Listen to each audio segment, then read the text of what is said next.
Welcome back to Talking Crypto. Today, we bridge the gap between legacy banking and decentralized liquidity by stress testing how new cross-chain protocols are finally dismantling institutional silos. The walls of the old guard are coming down in real time. In 2026, multi-chain and cross-chain trading have become the absolute norm. With over 130 countries exploring central bank digital currencies, interoperability isn't just an upgrade, it's a prerequisite for the survival of global finance. We analyze how these interoperability upgrades transform the way value moves. We're replacing antiquated messaging systems that take days with intent-based architectures that finalize transactions in seconds, effectively ending the friction of the correspondent banking era. This brings us to XRP.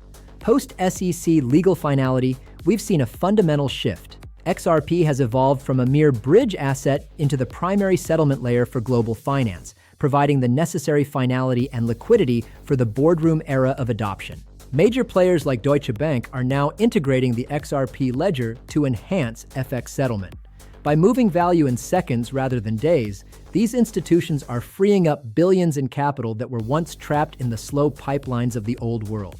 We analyze whether removing these regulatory shadows triggers a flood of dormant liquidity. The answer is a resounding yes. On-demand liquidity is rendering pre-funded accounts obsolete, releasing billions into automated market makers and high-velocity corridors. By examining real-time corridor volume, we see the ledger achieving its intended role. Every time a bank moves a stablecoin like Ripple USD, it uses XRP as the essential gas, creating a structural bid driven by actual utility rather than speculation. The verdict is clear: the ledger is finally ready. By replacing antiquated messaging with instant, verifiable value transfer, XRP is positioning itself as the foundational backbone for the next century of global trade and settlement. There is much more to uncover about this institutional shift and what it means for your portfolio in the coming months. We're diving even deeper into the data. Be on the lookout for the full-length podcast coming up. Follow and subscribe to Talking Crypto. No influence, just news.